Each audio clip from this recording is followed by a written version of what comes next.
Hello friends, good morning. Exam station channel पे आपका एक बार फिर से स्वागत है। तो कैसे हैं आप सब? उम्मीद है अच्छे ही होंगे। तो दोस्तों, इस चैनल को सब्सक्राइब करें ताकि आप बाकी की जितने भी वीडियो हैं, जो भी आपको एक्स्ट्रा नॉलेज चाहिए, फिजिक्स, केमिस्ट्री, जो भी आपको हर कुछ वीडियो, जो भी आपको स्टडी मटेरियल है, वो सब आपको इस चैनल में मिलेगा। तो इसको देखने के लिए आप सब्सक्राइब करें और बेल आइकन को ज़रूर दबाएं ताकि जो भी वीडियो अपलोड हो वो जल्दी से जल्दी आपको नोटिफिकेशन उसका मिलता रहे। ठीक है दोस्तों। तो दोस्तों, आज अपन ने जब पीछे अपन ने चैप्टर पढ़े थे तो वो अपन ने पढ़े थे ऑप्टिक्स के बारे में पढ़ा, एसआई यूनिट एंड मेजरमेंट के बारे में पढ़ा। उन सभी को देखने के लिए आप पीछे, जिन्होंने नहीं देखा उन सबको देखने के लिए आप पीछे जाइए। ठीक है। तो दोस्तों, अब अपन ने जो पीछे अपने ऑप्टिक्स का पूरा पूरा चैप्टर कंप्लीट किया, जिसमें आपको अब जो भी आपको जो एक पीडीएफ मिलेगी, उस पीडीएफ को आप टेलीग्राम चैनल या व्हाट्सएप ग्रुप में आप जोड़ सकते हैं। उसमें आपको जो भी क्वेश्चन से रिलेटेड पीडीएफ है आपको उसको वहाँ मिल जाएगी, और जो भी क्वेरीज है उसको अब मैं आपको यूट्यूब पे सॉल्व करवाऊँगा। ठीक है ना। तो दोस्तों, जब अपन ऑप्टिक्स अब अपना पूरी तरह से पूरा हो चुका है, ठीक है, तो आज अपन चैप्टर पढ़ेंगे रे ऑप्टिक्स, यानी कि जिसे बोलते हैं साउंड। तो क्या है दोस्तों, जब अपन ने रे तो पढ़ ली, मतलब लाइट तो पढ़ ली, तो लाइट ज़रूरी, तो फिजिक्स के अंदर साउंड भी बहुत ज़रूरी है। ठीक है ना। तो दोस्तों, साउंड से भी आजकल खूब सारे क्वेश्चन बनते हैं। साउंड से क्वेश्चन कैसे बनते हैं कि जिसमें आपको एक फिक्स डाटा क्वेश्चन पूछते हैं। फिक्स डाटा क्वेश्चन कैसे, कि जैसे आपसे पूछ ली कि 25 डिग्री पे सबसे ज़्यादा साउंड किसकी होती है। ठीक है। या फिर फ्रीक्वेंसी बढ़ने से साउंड पे कोई इफेक्ट पड़ता है कि नहीं पड़ता, प्रेशर का साउंड पे क्या इफेक्ट पड़ता है, टेम्परेचर का साउंड पे क्या इफेक्ट पड़ता है। ठीक है। या फिर ऐसे पूछ लेंगे कि भाई मतलब आपसे पूछ लेंगे कि speed of sound eight 0 degree Celsius कितनी होगी। ऐसे फिक्स डाटा पूछते हैं। तो वो सब क्वेश्चन आज अपन डिस्कस करेंगे। तो उसके लिए आपको प्लीज़ ये वीडियो पूरा देखिएगा। आप पूरा नहीं देखेंगे वीडियो तो समझ नहीं आएगा आपको। ठीक है। और मैं आपको कोशिश करूँगा एकदम मस्त तरीके से पढ़ाऊँगा। आप एकदम फ्री माइंड लेके बैठिए, निकालिए कॉपी पेन, चालू करें।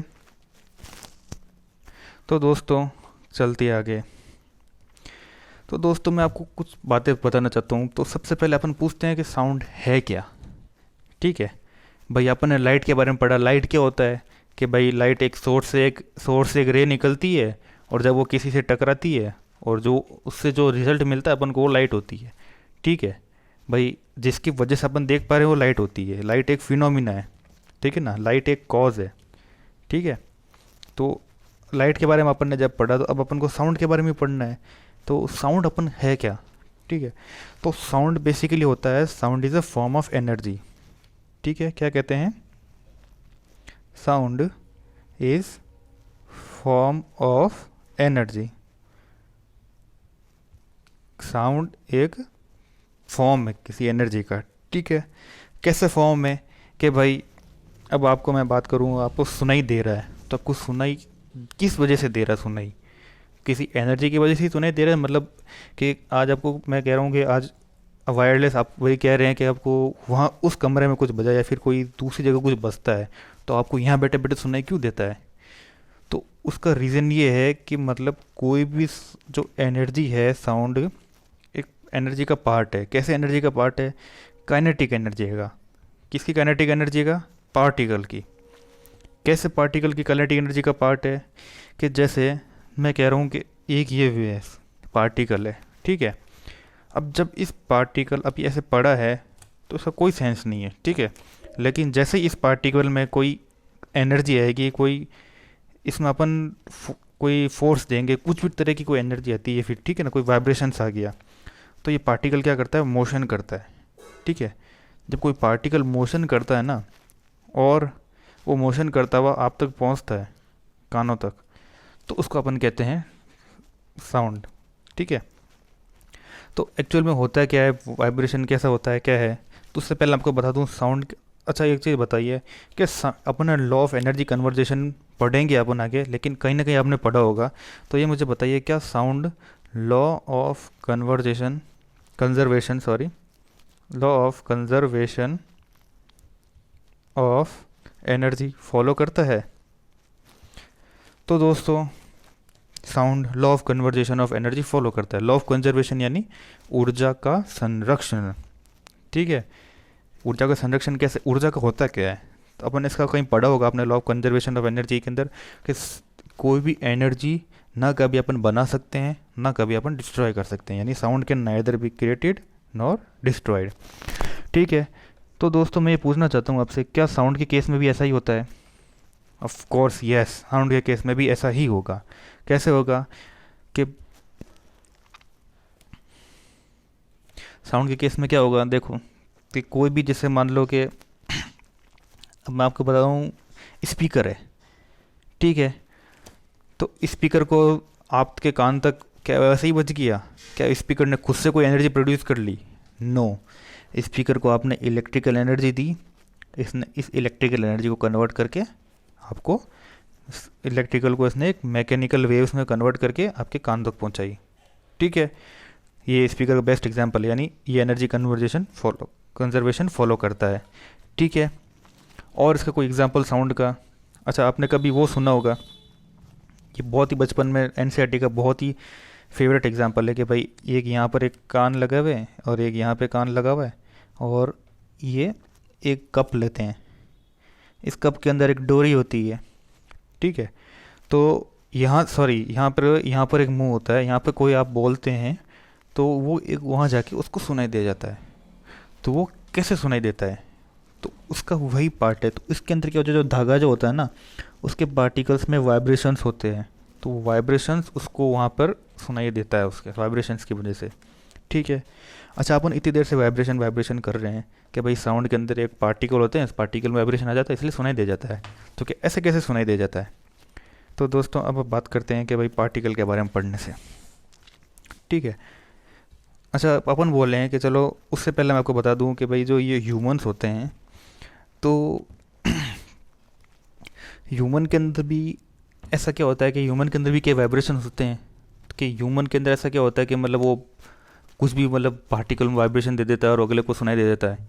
तो दोस्तों ह्यूमन के अंदर भी होता है वाइब्रेशन। जैसे मान लो ये आप हो, तो यहाँ पे गला है, तो यहाँ पर एक होती है वोकल कॉर्ड, जिसको आप वोकल कॉर्ड कहते हैं, या फिर हिंदी में इसको कहते हैं, हाँ शायद वाक तंत्रिका, या फिर वाक तंत्रु, ऐसा कुछ कह सकते हैं, वाक तंतु। ठीक है। तो वोकल कॉर्ड्स के अंदर क्या होता है, जैसे भी आप कुछ बोलते हैं तो इसमें क्या वाइब्रेशंस होते हैं पार्टिकल में, तो ये वाइब्रेशंस के आपके बाहर आते हैं। फिर वो वाइब्रेशन साउंड के अंदर, जैसे मान लो कि बाहर आपके मुंह के जस्ट बाहर एयर है, तो अब उस एयर के अंदर क्या होता है, एयर के अंदर के जैसे मान लो ये एयर है, एयर के पार्टिकल ऐसे, ये यहाँ से पार्टिकल, ये पार्टिकल, ये पार्टिकल, ये पार्टिकल, यहाँ कान है किसी का, तो क्या होता है, जैसे मान लो जैसे ही आपने बोला तो ये पार्टिकल में से वेव बनेगी, up and down up and down up and down होते जाएंगे, फिर इसको सुनाई देगा। ठीक है ना। तो ये इसका प्रोसीजर होता है साउंड का। ठीक है। अच्छा बात करें कि साउंड के मतलब क्या साउंड वैक्यूम में ट्रेवल कर सकती है, क्वेश्चन बनता है। तो राजा, साउंड वैक्यूम में कभी ट्रेवल नहीं करेगी। क्यों नहीं करेगी? अच्छा मैं आपको बताता हूँ। वैसे वेव्स होती है, चलो आपको बता दूँ वेव्स, ये अपन वेव वेव कब से कर रहे हैं, वेव है होती क्या है, जिसको आप बोलते हैं तरंग। कि भैया कोई भी जब पार्टिकल मोशन करता है, एक रेक्टिलिनियर मोशन कह सकते हैं जिसको आप, कि भाई इसे कोई मोशन करता है, ठीक है ना, तो उस मोशन ऑफ पार्टिकल को आप कहते हैं वेव। ठीक है।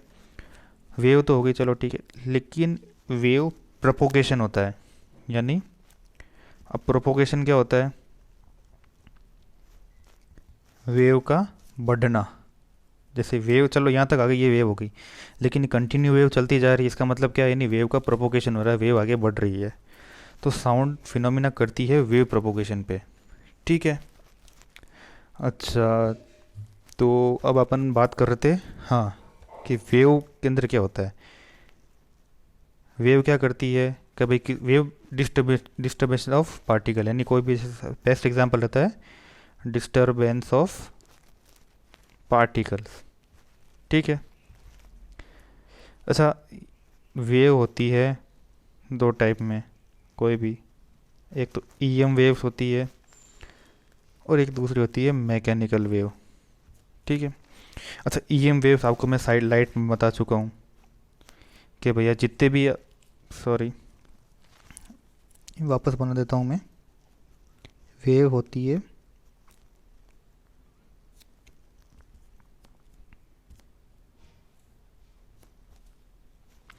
एक तो होती है ईएम वेव्स और एक होती है मैकेनिकल वेव्स। अच्छा, ईएम वेव्स मैं आपको बताया था जैसे, जिसमें जो भी अपन ने पढ़े थे, जो भी वैक्यूम में ट्रेवल कर सके, ठीक है ना, जिसको कोई मीडियम की रिक्वायरमेंट नहीं हो, ठीक है ना, कोई जैसे कोई वेव को ट्रेवल करना हो ना, तो कोई मीडियम नहीं चाहिए। मीडियम कैसे, सॉलिड, लिक्विड या गैस, इसको ये तीनों चीज़ें नहीं चाहिए ना, तो जिसमें भी ट्रेवल कर सके तो उसको अपन इलेक्ट्रोमैग्नेटिक वेव्स कहते हैं, ठीक है ना। EM waves unaffected in electric and magnetic field, याद रखना हमेशा। मैंने कहा कि अगर कोई मैग्नेटिक फील्ड है, ठीक है, अगर मैं इसमें से ईएम वेव्स पास करूं तो वो अनअफेक्टेड रहेगी हमेशा, याद रखना कि कोई भी मैग्नेटिक एंड इलेक्ट्रिक फील्ड होती है,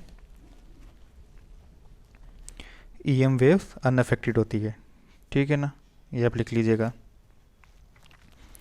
और उसके बाद होता है जो, हाँ, ईएम वेव्स की एक फिक्स स्पीड होती है कि वो भाई हमेशा C = 3 × 10⁻⁸ मीटर पर सेकेंड से चलती है।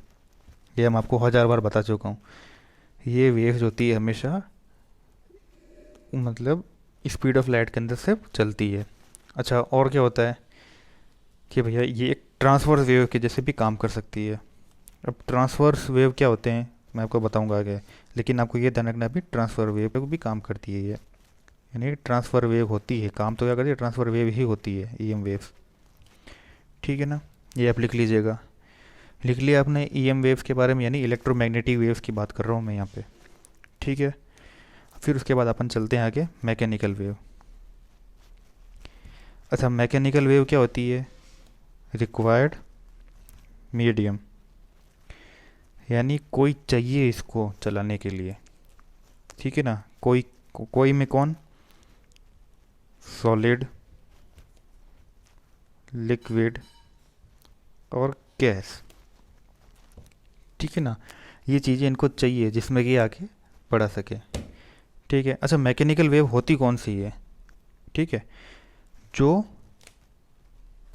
वाइब्रेशन से चलती है, ठीक है ना, जिनको पार्ट्स ऑफ वाइब्रेशन,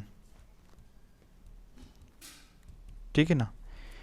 ये ईएम वेव्स तो क्या होती है, ईएम वेव्स हमेशा सीधी चलती है, ठीक है, जैसे ईएम वेव है ये ऐसे सीधी सीधी चली गई।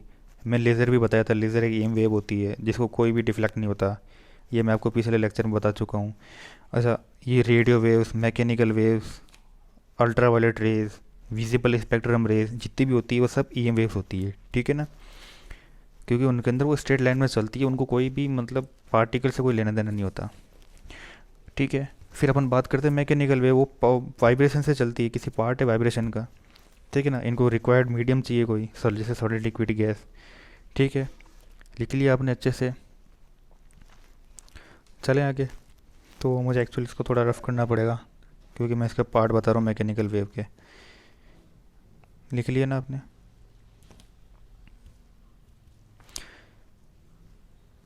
अपन बात करें मैकेनिकल वेव कितने टाइप की होती है। मैंने बात करी कि वाइब्रेशन से चलती है, तो वाइब्रेशन ज़रूरी है क्या कि मतलब एक ही डायरेक्शन में वाइब्रेशन होगा, वाइब्रेशन चारों डायरेक्शन में होते हैं, ठीक है। अच्छा, फिर मैं बात करूँ वाइब्रेशंस की, तो एक होती है ट्रांसवर्स वेव और एक होती है लॉन्गिट्यूडनल वेव। अच्छा, मैंने बात करी ट्रांसफर वेव की, तो ट्रांसवर्स वेव कौन सी होती है, मैंने अभी पीछे बताया था आपको कि ईएम वेव्स होती है, वो एक ट्रांसफर वेव भी हो सकती है। अब ट्रांसवर्स वेव कैसे, जिसके ट्रांसफर वेव का डेफिनेशन ये होता है कि जिसका particle up and down motion करे, ठीक है ना, या फिर कि जो वेव प्रोपोगेट हो रही है उसके राइट एंगल यानी परपेंडिकुलर बनाए। परपेंडिकुलर बना रही है ना ये सारी, देखो ये राइट एंगल बना रही है।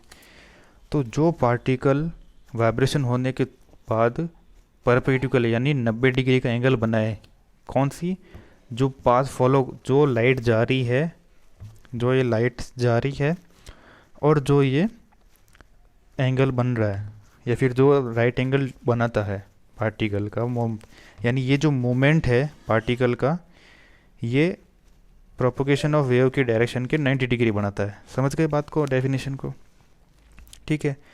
अच्छा, ट्रांसफ़र वेव किस किस में, जैसे देखो ये लिक्विड एंड सॉलिड में ज़्यादा होता है, ठीक है ना। जो ट्रांसफर्स जो होता है वो लिक्विड और सॉलिड में बहुत ज़्यादा होता है, ठीक है ना। वैक्यूम में और गैस में नहीं होता, वैक्यूम एंड गैस में नहीं होता। अच्छा, वैक्यूम में गैस में क्यों नहीं होता भाई? गैस भी तो एक मीडियम है भाई, आपके दिमाग में भी क्वेश्चन आ रहा होगा। मैं बात करता हूँ, जैसे एक कमरा है, इस कमरे में गैस इधर, ये पार्टिकल इधर उधर, गैस पार्टिकल। अच्छा मुझे बताओ, ये क्या ये पार्टिकल एक स्ट्रेट लाइन में है? क्या ये पार्टिकल एक्स एक्सिस के या फिर वाई एक्सिस के अंदर स्ट्रेट लाइन में है? नहीं है ना, ये रैंडम पार्टिकल है। तो दोस्तों इसमें जो ट्रांसफ़र वेव ट्रैवल नहीं कर सकती, क्योंकि ट्रांसफ़र वेव के अंदर क्या होगा, ये particle up and down flow होगा।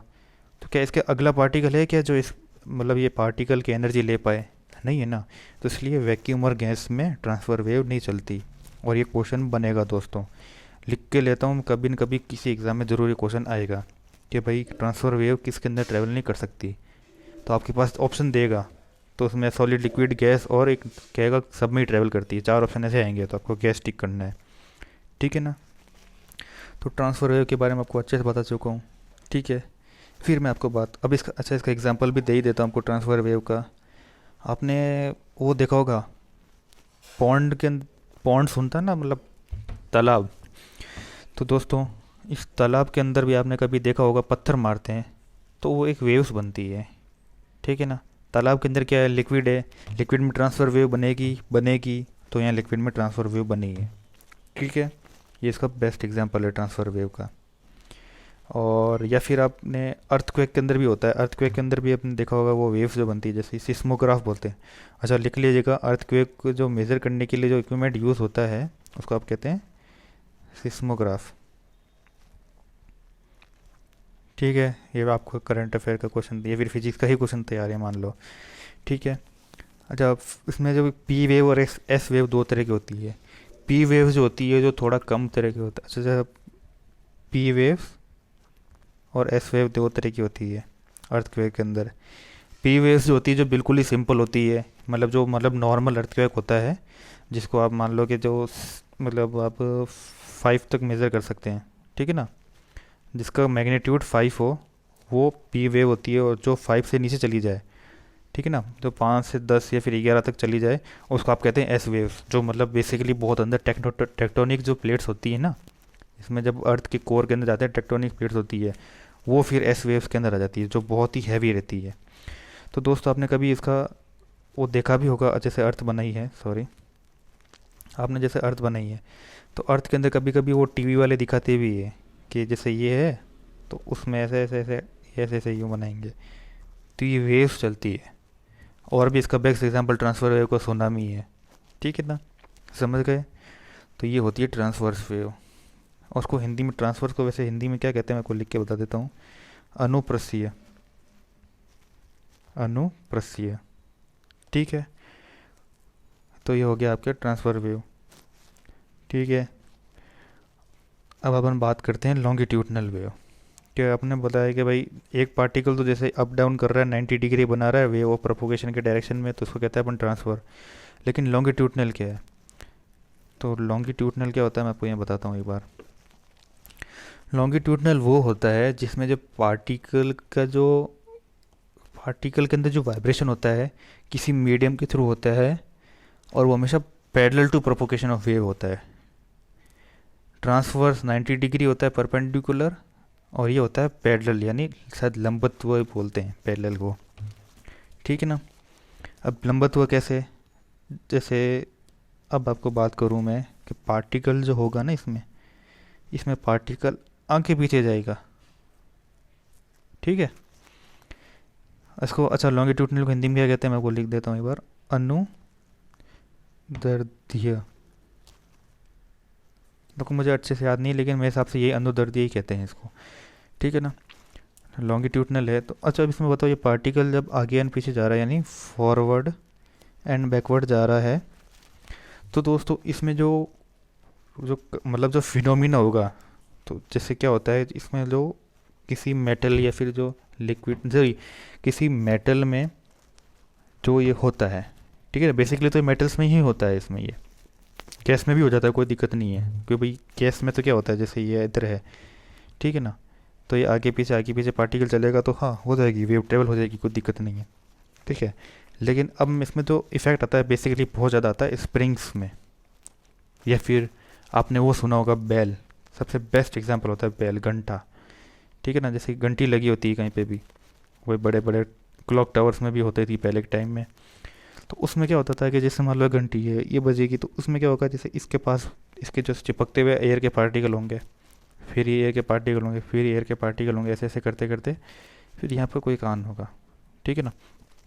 तो जब ये वाइब्रेट करेगा, यानी जब इसके अंदर कोई मूवमेंट होगा, जब ये टकराएगा, तो मेटल के अंदर वाइब्रेशंस आएंगे मेटल के पार्टिकल में, फिर मेटल के पार्टिकल एयर के पार्टिकल में ट्रांसफ़र करेगा, फिर ऐसे करते करते एक वेव बनेगी, और ये वेव बनेगी ह्यूमन ईयर में, आपके कान में, ठीक है। तो ये इसका बेस्ट एग्जांपल है लॉन्गिट्यूडनल वेव का। अब जैसे देखिए ये जो है ये हो गई एक लॉन्गिट्यूडनल वेव। अच्छा, अब लॉन्गिट्यूडनल वेव के भी अंदर क्या होगा कि जब particle to and fro motion करते हैं तो क्या रहेगा, जैसे मान लो कि ये कुछ एक पार्टिकल है, यार ये मैं लाइनें बना देता हूँ एक बार, ये लाइन होगी, ठीक है, फिर एक ये लाइन हो गई, फिर वापस ये लाइन हो गई, फिर एक ये लाइन, फिर वापस ये लाइन। तो दोस्तों ये जो है, ये जो फिनोमेना रहते हैं इसको अपन कहते हैं कंप्रेशन, ठीक है। यानी ये दब गया, पार्टिकल यहाँ बहुत क्लोज क्लोज है तो ये कंप्रेशन हो गया, फिर आगे गया, फिर इसको बोलते हैं आप रेयर फ्रैक्शन, ठीक है, फिर वापस कंप्रेशन, फिर रेयर फ्रैक्शन। तो इसमें क्या है, पार्टिकल आगे पीछे चलता रहता है ऐसा, ठीक है ना। तो दोस्तों इसमें क्या होगा, जब आगे पीछे चलेगा ना तो एक वेव बनेगी, ठीक है ना। और इसका बेस्ट एग्जांपल एक स्प्रिंग भी है, तो इसको मैं कंप्रेशन और रेयर फ्रैक्शन लिखते हैं, कंप्रेशन एंड यहाँ लिख देता हूँ रेयर फ्रैक्शन, ठीक है। तो जब कंप्रेशन और रेयर फ्रैक्शन हुआ तो इसमें क्या हुआ, एक वेव आगे गई, ठीक है। मैं आपको बताता हूँ, ये जैसे इसमें क्या होता है, स्प्रिंग का ये कब बनेगा कंप्रेशन रेयर फ्रैक्शन, जिसमें एक जो स्प्रिंग का जो एक पार्ट होगा वो टाई अप होना चाहिए, फिक्स्ड होना चाहिए। तो जब ये टाई अप हो गया, ये स्प्रिंग है, ठीक है। तो अब ये कुछ पार्ट में तो कंप्रेशन बताएगी, कुछ पार्ट में ये रेयर फ्रैक्शन बताएगी। जैसे मान लो मैंने स्प्रिंग को इधर की तरफ खींचा, ठीक है, तो क्या होगा, अब यहाँ तो मान लो इसमें ये रेयर फ्रैक्शन आ गया, यहाँ कंप्रेशन आ गया, यहाँ रेयर फ्रैक्शन आ गया। तो आपने देखा भी होगा कि मतलब स्प्रिंग को ऐसे खींचते हैं ना तो काफ़ी यूँ झटके वेव बनती है, मतलब एक स्प्रिंग ऐसे जर्र बसती है, ठीक है ना। अच्छा, कंप्रेशन में क्या होता है, देखो इधर की बात करें, जैसे ये कंप्रेस हो रखा है, ठीक है। तो कंप्रेस में क्या होगा, प्रेशर एंड डेंसिटी हाई हो जाएगी। अच्छा, प्रेशर हाई कैसे, देखो कोई भी चीज़ दबती है, मैं मान लो स्प्रिंग में से प्रेशर दे रहा हूँ, स्प्रिंग प्रेशर का फॉर्मूला क्या होगा, फोर्स पर यूनिट एरिया, ठीक है ना। तो देखो कंप्रेस कब होती है, जब मान लो कि वो फोर्स पड़ रहा है, जब दो पार्टिकल एक दूसरे पे धक्का दे रहे हैं, यानी फोर्स दे रहे हैं, तो फोर्स बढ़ा तो प्रेशर बढ़ा, ठीक है, ये समझ गए। अच्छा, डेंसिटी क्यों बढ़ेगी, मास पर यूनिट वॉल्यूम, वॉल्यूम कम क्यों, अच्छा देखो इसके अंदर देखो, इसके पास वाले में देखो पार्टिकल का वॉल्यूम बहुत ज़्यादा है, ठीक है। जब रेयर फ्रैक्शन में है तो पार्टिकल का वॉल्यूम बहुत ज़्यादा है, ठीक है। लेकिन देखो डेंसिटी की बात कर रहे थे ना अपन, डेंसिटी में देखेंगे तो क्या होता है, मास पर यूनिट वॉल्यूम। अब इसका देखो वॉल्यूम कम हुआ तो देखो डेंसिटी ज़्यादा होनी चाहिए ना, तो ऐसा होता है, डेंसिटी और प्रेशर बहुत हाई होगा, ठीक है। फिर अपन बात कर रहे हैं रेयर फ्रैक्शन की, जब ये खुला हो तो रेयर फ्रैक्शन में क्या होगा, रेयर फ्रैक्शन में प्रेशर और डेंसिटी दोनों ही कम हो जाएगी। समझ गए बात को अच्छे से, ठीक है ना। फिर इसमें मीडियम, अच्छा किस किस मीडियम में चल सकता है, तो एज ऑफ कोर्स वैक्यूम में कभी नहीं चलेगा ये, क्योंकि मैकेनिकल वेव्स है, मैकेनिकल वेव्स को वाइब्रेशन चाहिए, ठीक है। और सॉलिड, लिक्विड एंड गैस ये तीनों में ही चलेगा, ठीक है। तो लॉन्गिट्यूडनल वेव तीनों में चलती है, इलेक्ट्रोमैग्नेटिक वेव जो वैक्यूम में भी चलती है, और ट्रांसफ़र वेव होती है जो गैस में और मीडियम वैक्यूम में नहीं चलेगी, ठीक है ना। ये मैं 3 पॉइंट बता चुका हूँ आपको। अच्छा एक चीज़ बताओ, क्या एक एग्जांपल पूछता हूँ मैं आपसे कि मतलब कोई मान लो कि आप बैठे हैं अर्थ पे, ठीक है, आप धरती के अंदर बैठे हैं, और मैं कह रहा हूँ भाई गैलेक्सी है आपके आसपास, मतलब सौरमंडल कहते हैं ना, हाँ सौरमंडल है, ठीक है ना। तो इसके अंदर गैलेक्सीज में भी खूब सारी टक्कर होती है, खूब सारा कुछ होता है। तो दोस्तों मैं पूछ रहा हूँ कि आपको उसकी आवाज़ें क्यों नहीं आती, ठीक है ना। तो ये फिर आप मून की ही बात कर लो, मैं कह रहा हूँ मून पे भी खूब सारे एक्सप्लोजन्स तो होते ही होंगे। तो मैं पूछ रहा हूँ उसकी आवाज़ क्यों नहीं आती, क्योंकि, चलो पहले आप ही रीज़न दो, आप सोचो इसको, आप मुझे कमेंट में बताना इसका, ठीक है। आप मुझे कमेंट करके बताइएगा, मैं आपको, या फिर उसके बाद मैं आपको लास्ट में इस चीज़ के बारे में ज़रूर बताऊँगा, ठीक है।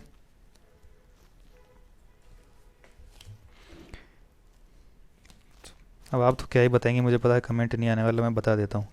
क्योंकि मून के पास में क्या होता है, कोई एटमॉस्फेयर नहीं होता, ये गैलेक्सी है यानी ये वैक्यूम है, ये पूरा एक, इसके अंदर कोई एटमॉस्फेयर नहीं है, कोई हवा नहीं है, कोई पार्टिकल नहीं है। तो दोस्तों इसलिए आपको साउंड नहीं सुनाई देती, क्योंकि साउंड ट्रैवल करती है मैकेनिकल वेव्स के थ्रू, ठीक है ना। अच्छे से समझ में आ गई ये बात। अच्छा और भी इसके क्या एग्जांपल हो सकते हैं,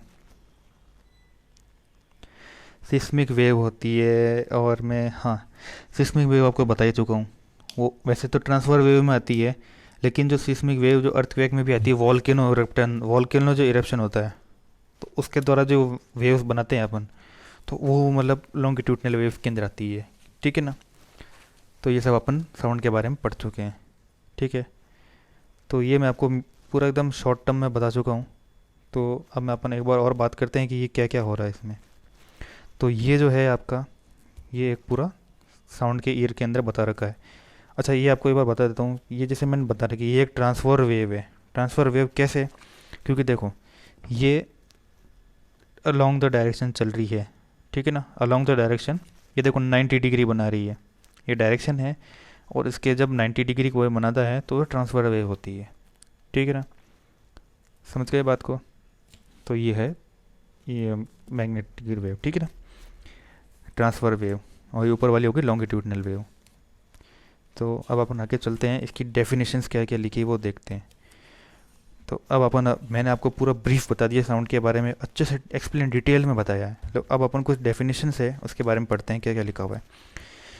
तो अपन बात करें सबसे पहले वेव्स के बारे में, जिसको अपन बोलते हैं लहर या फिर तरंग, ठीक है ना। तो होता क्या है, वेव्स क्या होती है, इलेक्ट्रोमैग्नेटिक वेव और मैकेनिकल वेव आपको मैं बता चुका हूँ, ठीक है। कभी इलेक्ट्रॉनिक वेव जो वैक्यूम में ट्रैवल करे, और मैकेनिकल वेव जिसको कोई मीडियम चाहिए, कोई पार्टिकल्स के अंदर कोई मीडियम चाहिए जिससे ये ट्रैवल कर सके, ठीक है ना। अच्छा तो इलेक्ट्रोमैग्नेटिक वेव में क्या बता रखा है, जिसमें मीडियम आपको रिक्वायर्ड नहीं होता, ठीक है ना, जिसमें आप वैक्यूम में भी ट्रैवल कर सकते हैं। Electromagnetic wave can affected in, अच्छा अनअफेक्टेड होती है इलेक्ट्रिक और मैग्नेटिक फील्ड में, ठीक है ना। तो जो इलेक्ट्रोमैग्नेटिक वेव अनअफेक्टेड होती है इलेक्ट्रिक एंड मैग्नेटिक फील्ड, ठीक है ना।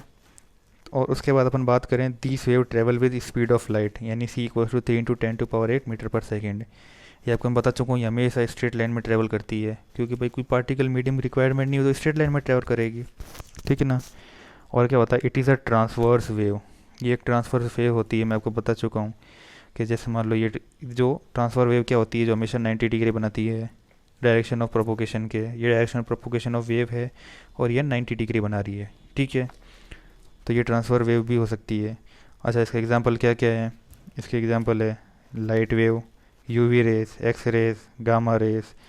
और बात करें अपन, ये जितने भी विजिबल स्पेक्ट्रम होते हैं सब कुछ होता है। विजिबल स्पेक्ट्रम को भाई सन से जो लाइट आ रही है अपने पास, तो क्या उसके लिए अपन को रिक्वायरमेंट है किसी मीडियम की, नहीं है।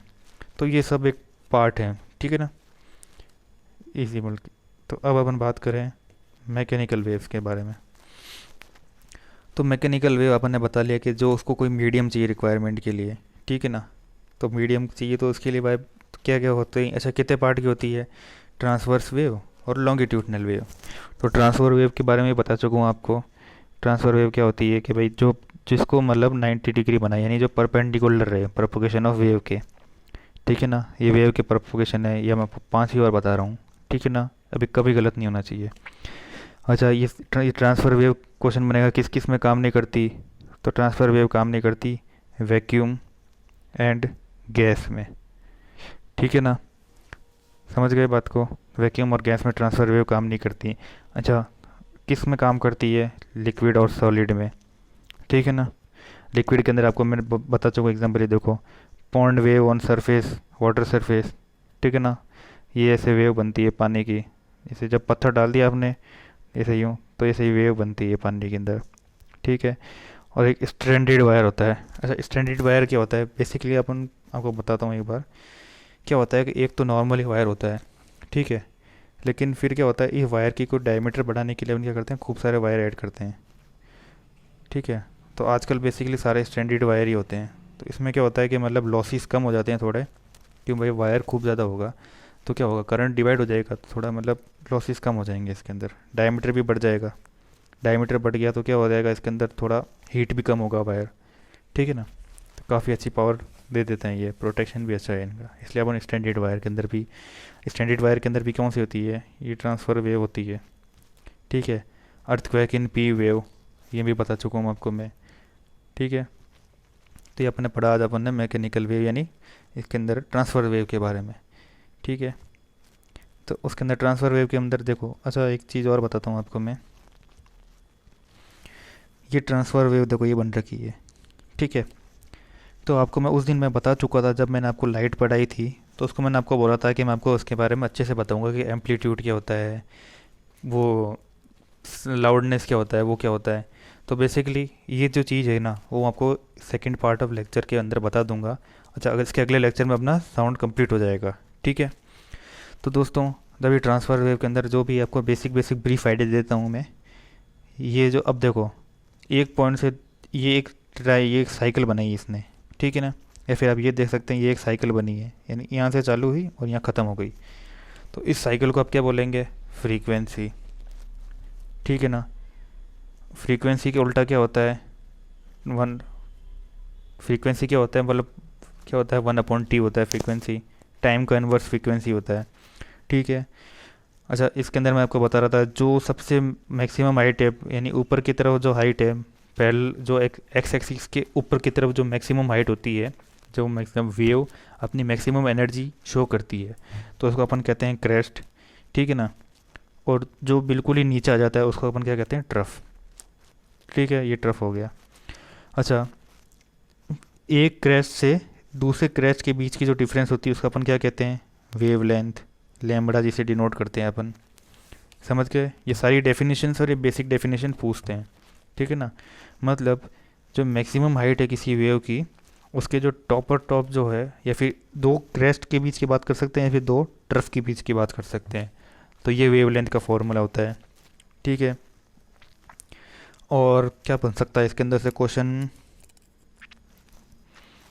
और तो बेसिकली कोई क्वेश्चन बनता नहीं है, वैसे डेफिनेशंस पूछेंगे। अच्छा है, एम्पलीट्यूड क्या होता है, एम्पलीट्यूड के बारे में बताता हूँ आपको कि जहाँ तक मतलब जो ये मैक्सिमम हाइट अटेंड कर रहा है, यानी जो परपेंडिकुलर जो बना रहा है ना, मतलब जैसे जहाँ पर मैक्सिमम हाइट अटेंड कर सकता है ये, उसको अपन कहते हैं एम्पलीट्यूड। या फिर आपने कहीं भी पढ़ा भी होगा, x equals to X naught omega T, या फिर omega T plus pi by two.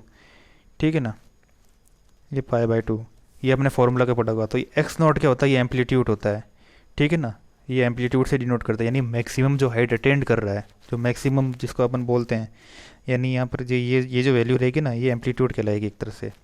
ठीक है ना, तो ये होता है एम्पलीट्यूड। तो इसके अंदर से ये क्वेश्चन बनेंगे।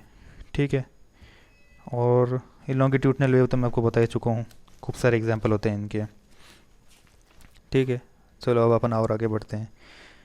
अब लॉन्गिट्यूडनल वेव की थ्योरी क्या कहती है, the particle of medium vibrating along और parallel to propagation of wave. Parallel to propagation of wave, parallel से ये वेव जा रही है। ठीक है ना, मैं कह रहा हूँ ये वेव जा रही है, तो अब जो इसके पैरेलल रहेगा, वेव के पैरेलल में, ठीक है ना, भाई पहले तो 90 डिग्री थी, लेकिन अब मैं कह रहा हूँ इसके पैरेलल में जो पार्टिकल है, ऐसे यूँ ये अलाइन है यूँ, ठीक है, तो ऐसे आगे पीछे आगे पीछे आगे पीछे जो वेव बन रही है ना, तो उसको अपन कहेंगे लॉन्गिट्यूडनल वेव, मतलब लॉन्ग यानी लंबी। अच्छे से याद हो जाएगी, ठीक है ना। अनुदैर्ध्य तरंगे, मतलब तरंग क्या लिखा, क्या इसमें हिंदी में क्या लिखा है वो भी पढ़ देता हूँ। तरंगों के अनुपात में समांतर या समांतर माध्यम के कण से, मतलब पैरेलल टू वेव होना चाहिए, ठीक है ना। अच्छा, मैं आपको एक क्वेश्चन जैसे पूछा था कि एक्सप्लोसिव साउंड क्यों नहीं सुनाई देता, क्योंकि दोस्तों वहाँ पर क्या होता है, कोई एटमॉस्फेयर ही नहीं होता मून पे। ये मून है, ये अर्थ है, कोई एटमॉस्फेयर नहीं होगा तो यहाँ की साउंड यहाँ तक आएगी नहीं अपने पे, ठीक है ना। अच्छा, आपने देखा होगा कभी स्पेस में कोई एस्ट्रोनॉट जाता है, ठीक है ना, वो मून पे खड़ा है वो, ठीक है। तो जब कोई बोल रहा है ना, जैसे मान लो मून पे खड़ा है कोई बंदा, यहाँ पे दो बंदे खड़े हैं बातें कर रहे हैं, तो वो जो बोल रहा है क्या उसकी आवाज़ वहाँ तक जाएगी? नहीं जाएगी, क्योंकि कोई एटमॉस्फेयर नहीं है। एटमॉस्फेयर चाहिए साउंड को, कोई मीडियम चाहिए जिससे आवाज़ आगे तक जाए, ठीक है। तो ये अपन लॉन्गिट्यूडनल वेव पढ़ ली। तो साउंड के अंदर साउंड की भी डेफिनेशन पढ़ लेते हैं। तो क्या होता है, क्या कहती है, it is a mechanical longitudinal wave, यानी कि ये एक यांत्रिक अनुदैर्ध्य तरंग है। ये मैकेनिकल वेव है। मैकेनिकल वेव यानी कोई वाइब्रेशंस चाहिए इसको, कोई मीडियम चाहिए, और कैसी साउंड, कैसी लॉन्गिट्यूडनल वेव है, ठीक है ना। तो कोई पूछ ले क्वेश्चन बन जाए साउंड कैसी, ट्रांसफर वेव है लॉन्गिट्यूडनल वेव है, तो साउंड है वैसे लॉन्गिट्यूडनल वेव, ठीक है ना। अच्छा, it is a generating due to the vibrations, ठीक है ना, यानी ये कंपन से उत्पन्न होती है, ठीक है ना। अच्छा, फिर अपन साउंड के अंदर ही बात ही कर रहे हैं, तो आपने कभी इक्वलाइज़र खोला होगा, आपके मोबाइल में जाते हैं तो मोबाइल के अंदर भी खूब सारी जैसे सेटिंग्स होती है साउंड को सही करने के लिए, तो उसमें एक इक्वलाइज़र होता है, जिसमें भाई किसी भी एक बेस होता है, एक ट्रेबल होता है। तो बेस और ट्रेबल के अंदर भी एक अकाउस्टिक होता है, ठीक है ना। अच्छा, ठीक है ना, अकाउस्टिक भी ऐसे साउंड, सराउंड साउंड आता है, लेकिन अकाउस्टिक को पढ़ने के लिए क्या होता है, उसकी जो किसी की स्टडी ऑफ साउंड होती है ना, प्रॉपर्टीज़ के बारे में, उसको अकाउस्टिक कहते हैं, ठीक है ना। समझ रहे हैं ना। इक्वलाइजर, तो इक्वलाइजर को बताने का मेरा मतलब ये था कि भाई अकाउस्टिक उसके अंदर भी आता है, ठीक है ना। तो अकाउस्टिक एक सेटिंग होती है, तो उसके अंदर क्या होता है कि मतलब साउंड के तरह तरह के वेरिएशंस आते हैं। तो अकाउस्टिक इसके अंदर ये बताता है कि study of related of sound properties, तो उसको अपन अकाउस्टिक कहते हैं। कोई पूछ ले क्वेश्चन बन जाए कि भाई ध्वनि गुणों के अध्ययन को संबंधित क्या कौन सी चीज़ होती है, या फिर किसको कहते हैं, तो अपन ध्वनिकी कहते हैं, यानी अकाउस्टिक। अच्छा, कौन कौन से ऐसे फैक्टर होते हैं जो साउंड को अफेक्ट करते हैं, स्पीड ऑफ साउंड को अफेक्ट करते हैं। भाई अपन ने साउंड पढ़ ली कि भाई साउंड लॉन्गिट्यूडनल वेव में चलती है, ठीक है ना, मैकेनिकल वेव होती है। तो कुछ ऐसी चीज़ भी होगी जो साउंड को रोकती होगी, ठीक है ना। और साउंड बेसिकली खूब सारे फैक्टर होते हैं वैसे तो, लेकिन अपन को दो मेन फैक्टर पढ़ने हैं, ठीक है ना। कौन कौन से दो main factor? The material that makes up the medium, जो मीडियम है वो किस मटेरियल का बना हुआ है, सॉलिड है, लिक्विड है, गैस है। इन तीनों के अंदर भी साउंड अलग अलग होती है, ठीक है ना। सॉलिड में सबसे ज़्यादा होती है साउंड, लिक्विड में सबसे कम, लिक्विड में थोड़ी कम होती है, और गैस में सबसे कम होती है साउंड, ठीक है। और हाँ, हमेशा याद रखना, साउंड हमेशा लाइट के इन्वर्सली प्रोपोर्शनल होती है, यानी उल्टी होती है। साउंड, लाइट हमेशा गैस में सबसे ज़्यादा होगी, ठीक है ना, लिक्विड में और थोड़ी कम होगी, और सॉलिड में और कम होगी लाइट, ठीक है ना। तो ये है सॉलिड, लिक्विड और गैस के बारे में, ठीक है। तो ये अपन ने पहली चीज़ तो पढ़ ली कि भैया जो अपन को कोई मीडियम होता है उस किस मटेरियल का बना होता है उस पर डिपेंड करता है, जैसे कि एयर है या वाटर, यानी हवा, गैस है या लिक्विड है, ठीक है। एंड टेम्प, और फिर दूसरी चीज़ होती है टेम्परेचर, ठीक है ना। वैसे तो अपन को खूब सारी चीज़ें पढ़नी है, लेकिन अपन को बात करते हैं कि भैया खूब सारी चीज़ों पे साउंड डिपेंड करती है, तो वैसे का अपन काम करेंगे टेम्परेचर पे डिपेंड करेगी, ठीक है। वैसे तो अपन प्रेशर पे वैसे डिपेंड नहीं करती, लेकिन मॉलिक्यूलर वेट पे डिपेंड करती है साउंड, डेंसिटी पे डिपेंड करती है, और ह्यूमिडिटी पे डिपेंड करती है, ठीक है ना। और स्टिफनेस जिसको बोलते, कठोरता, भाई कोई चीज़ जितनी कठोर होगी, जितनी मतलब कठिन होगी, तो उसको अपन उतनी ज़्यादा साउंड ट्रैवल करेगी उसमें, ठीक है ना। तो वैसे अब अपन बात करें क्या लिखा हुआ है, if we know the medium and the temperature however we can predict the speed of sound. अगर आपको पता पड़ जाए कि मीडियम कौन सा है, मैंने आपको कैसे, मैं कैसे बता रहा हूँ कि सॉलिड में ज़्यादा होती है और गैस में कम होती है, क्योंकि मुझे मीडियम पता है कि भाई साउंड के अंदर इसमें से निकालना है, तो इसके अंदर अपन को ये चीज़ होती है, पता पड़ती है, ठीक है ना। चलने आगे। तो सबसे पहले साउंड के बारे में अपन ने अभी पढ़ा कि साउंड किस पे डिपेंड करती है, टेम्परेचर पे यानी तापमान पे। तो एक रिलेशन होता है कि जो टेम्परेचर जो होता है V, वो होता है directly proportional to under root of temperature. अच्छा, टेम्परेचर किस में? सेल्सियस में, ठीक है ना। ये रिलेशन लिख लीजिएगा आप। तो टेम्परेचर जो होता है, ये रिलेशन होता है इसका कि भाई स्पीड ऑफ जो साउंड होती है वो अंडर रूट ऑफ टेम्परेचर के प्रोपोर्शनल होता है, ठीक है ना। अच्छा, तो अब क्या लिखा हुआ है? Speed of sound eight 0 degree. तो क्या होता है कि साउंड के अंदर भी क्या होता है कि मतलब भाई टेम्परेचर चेंज होता है, वैसे वैसे मॉलिक्यूलर में भी डिफरेंस आते हैं ना। मतलब सॉल्ट टेम्परेचर 0 डिग्री पे अलग होता है, 4 डिग्री पे अलग होता है, 22 डिग्री पे अलग होता है, ठीक है। तो जब मैं बात करूं कि 0 डिग्री पे जब ध्वनि होती है वो 331 मीटर पर सेकेंड होती है, ठीक है ना, जो स्पीड ऑफ साउंड होती है। तो मैंने क्या किया, फिर टेम्परेचर बढ़ा के 20 डिग्री कर दिया, ठीक है ना। तो 20 डिग्री पे क्या होगा, ये हो जाएगी 343 मीटर पर सेकेंड, ठीक है ना। तो मैंने क्या किया, पहले भाई कितने का डिफरेंस आ रहा है ये देखो ना पहले आप। भाई डिफरेंस कितने का आ रहा है?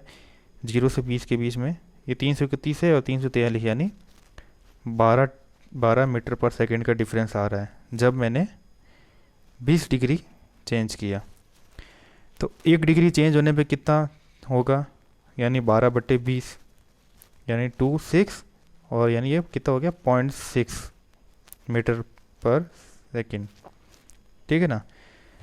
तो ये 0.6 मीटर पर सेकेंड आया, समझ गए ना भाई। मैंने क्या, 0 डिग्री पे 331 थी और 22 डिग्री पे 343 हो गई, सॉरी हाँ 20 डिग्री पे 343 हो गई, ठीक है।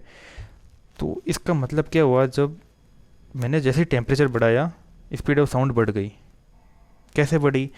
ये भैया कि भाई जैसे भाई टेम्परेचर बढ़ाया तो मॉलिक्यूल में थोड़ा सा मतलब गैप आया, तो क्या हुआ, मतलब साउंड को मतलब वो ट्रांसफर वेव बनाने में आसानी हो गई, ठीक है ना। तो वो वाली बात है। तो अब हम बात करें कि भैया कि अच्छा इसमें लिखा हो जाए speed of sound increase 0.161 metre with 1 degree temperature increase. तो मेरा कहने का मतलब ये है कि जब भी मैं 1 डिग्री टेम्परेचर बढ़ाऊँगा तो मेरे को 0.6 मीटर पर सेकेंड की वेलोसिटी इंक्रीजमेंट मिलेगी, ठीक है ना। कि मैंने अगर 1 डिग्री सेल्सियस मतलब तापमान बढ़ाया तो मेरे को 0.6 या फिर 0.6 मीटर पर सेकेंड का वेग मिलेगा, इन वेग के अंदर इंक्रीमेंट मिलेगा, ठीक है ना। तो टेम्परेचर का ये फ़र्क होता है। फिर अपन बात करें स्टिफनेस की, यानी इसको बोलते हैं अपन कठोरता। अच्छा, तो कठोरता के अंदर क्या होता है कि भैया मैं कह रहा हूँ कि भाई जितना सॉलिड होगा उतनी साउंड बहुत ही तेज़ चलेगी, समझ गए भाई। जितनी चीज़ कठोर होगी यानी उसका पार्टिकल बहुत ज़्यादा स्ट्रॉन्ग है, उतनी साउंड की स्पीड तेज़ होगी। अब मेरी बात सुनो, आप घर में एक थाली लेते हैं, आपकी मम्मी है, आपकी मम्मी ने थाली आप पे फेंक के मारी ठीक है ना, मतलब एक अदरवाइज मत लीजिएगा, आपकी मम्मी ने आपकी थाली फेंक के मारी, आप बच गए उससे। अगर बच गया तो ठीक है, और लग गई तो फिर आपके अंदर साउंड ट्रेवल होगी ठीक है ना। तो होता क्या है कि मतलब आपकी थाली गिरी नीचे, तो थाली नीचे गिरी तो क्या हुआ, इसके अंदर ज़मीन है, तो ज़मीन के अंदर क्या होगा, पार्टिकल होंगे, वो पार्टिकल इसके पार्टिकल में कुछ टकराव होगा, तो उस पार्टिकल में क्या होगा, फिर एक वेव जनरेट होगी थाली में, फिर वो थाली आवाज़ करेगी। तो थाली कठोर है इसलिए आवाज़ की। अच्छा, वही मैं ज़मीन पे पानी गिराता तो क्या ज़्यादा आवाज़ करता? नहीं ना। अच्छा, मैं ज़मीन पे डीओ मार दूँ या फिर कोई सेंट मार दूँ कोई स्पीड से, सेंट से चलो लिक्विड हो गया, डीओ मार दूँ तो क्या वो आवाज़ करेगा? बहुत ही कम करेगी वो आवाज़, ये फिर नेग्लिजिबल होता है वो, ठीक है ना। तो ये है कि जितनी ज़्यादा कठोरता होगी उतना ज़्यादा साउंड ट्रैवल करेगा। अच्छा, मीडियम कौन कौन से होते हैं? मैं कह रहा हूँ सबसे पहले सॉलिड में सबसे तेज़ करेगा, फिर लिक्विड में थोड़ा कम करेगा, ठीक है ना, और गैस में तो लगभग नेग्लिजिबल होता है, और वैक्यूम में तो बिल्कुल जीरो ही होता है, 100%, आइडियली जीरो, कभी साउंड ट्रैवल नहीं करेगा उसमें, ठीक है। फिर अपन बात करें,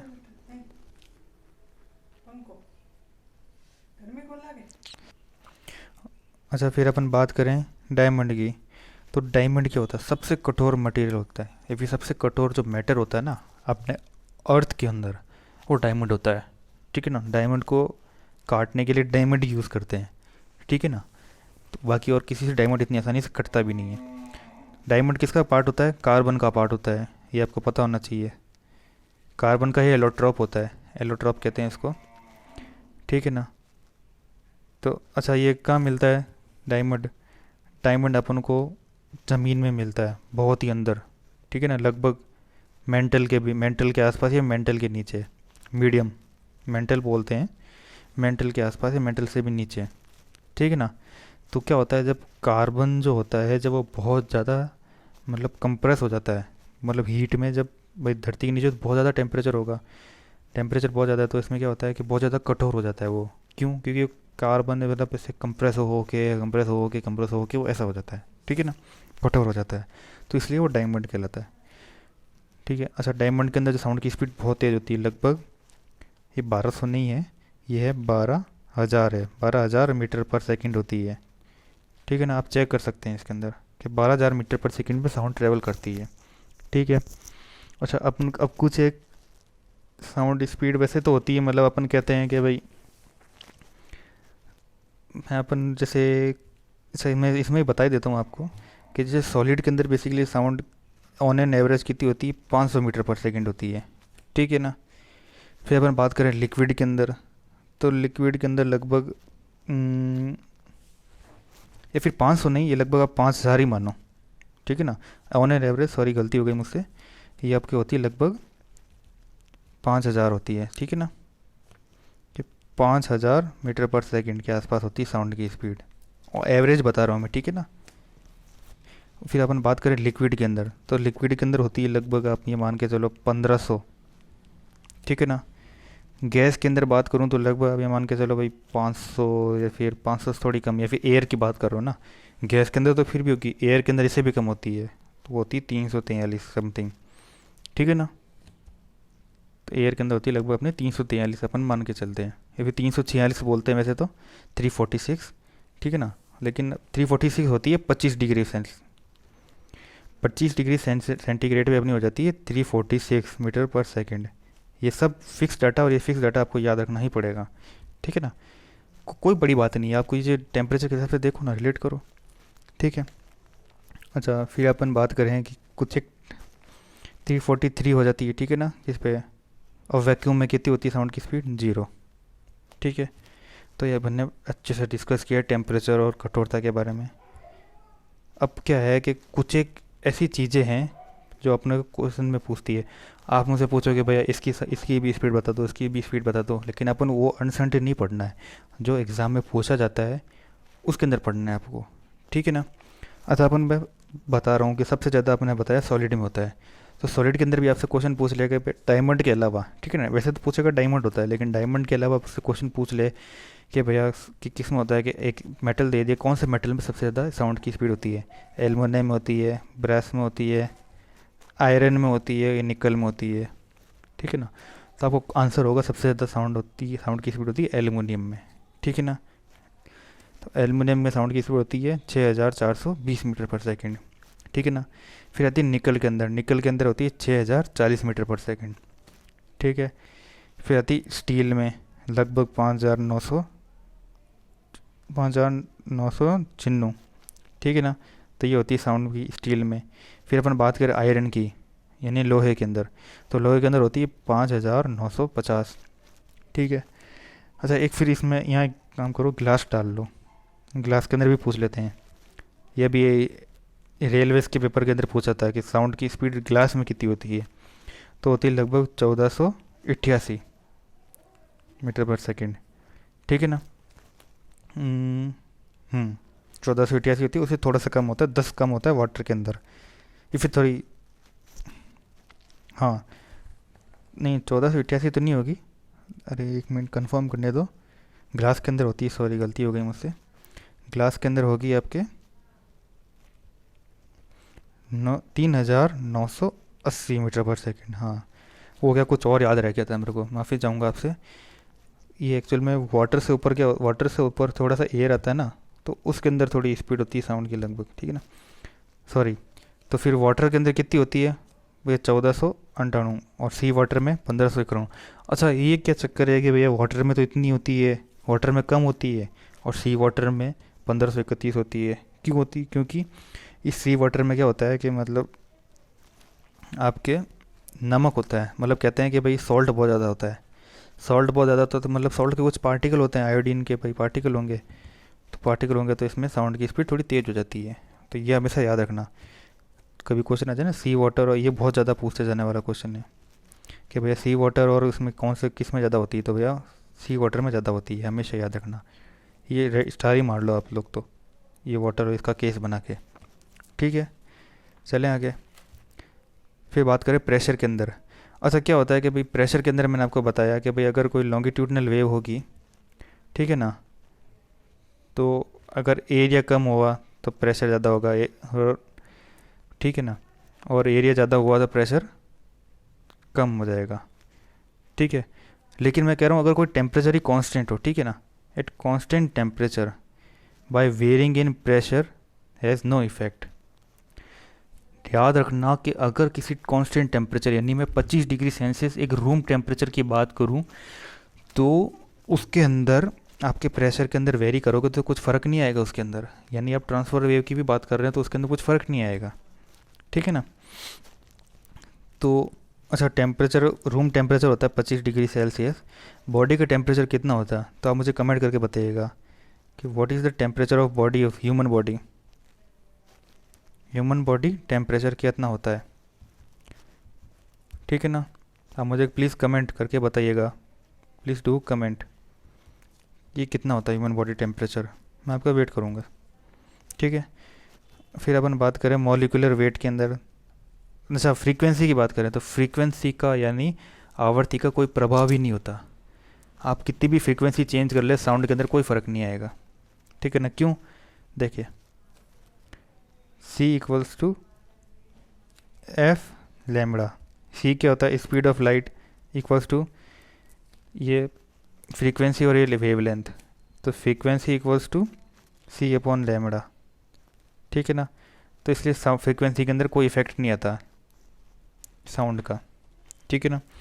फिर अपन बात करें मॉलिक्यूलर वेट के अंदर, तो मॉलिक्यूलर वेट की बात करें तो इसका भी सेम ऐसा रिलेशन होता है। मॉलिक्यूलर वेट होता है 1 upon under root of molecular weight, ये इसका रिलेशन होता है, ये आप लिख लीजिएगा। ठीक है ना। टेम्परेचर का क्या था, डायरेक्टली प्रोपोर्शनल टू टेम्परेचर के अंदर। ठीक है ना, तो ये कुछ रिलेशन है, ये पूछ भी लेते हैं कभी कभी।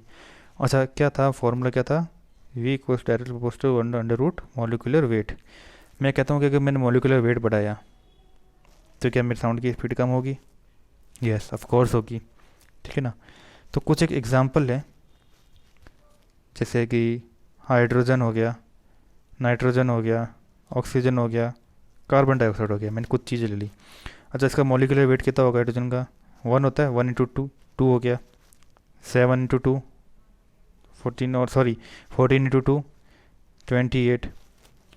ऑक्सीजन का होता है 16, 16 दूनी 32, कार्बन का और प्लस 16 और 2 ऑक्सीजन का 18, 2 32 और 44। ठीक है। अच्छा मैं कह रहा हूँ कि ये ऑर्डर ऑफ स्पीड क्या होगी, इनमें ऑर्डर ऑफ स्पीड क्या होगी।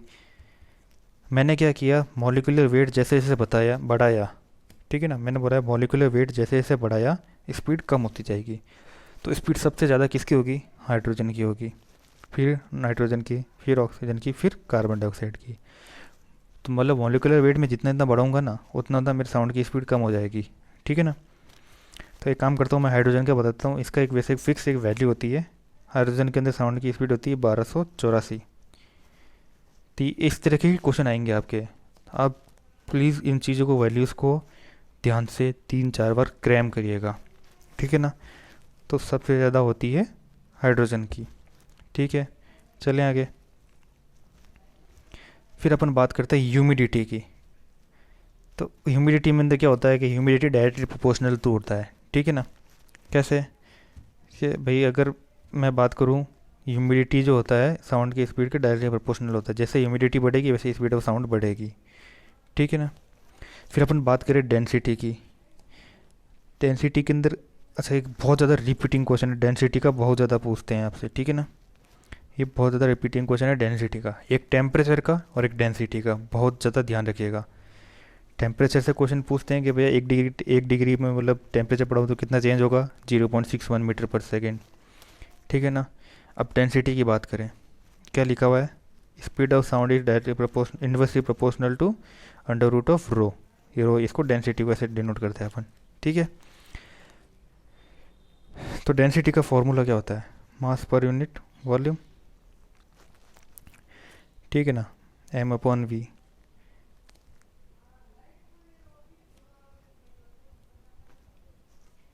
मैं कह रहा हूँ कि मैं 2 केस लेता हूँ।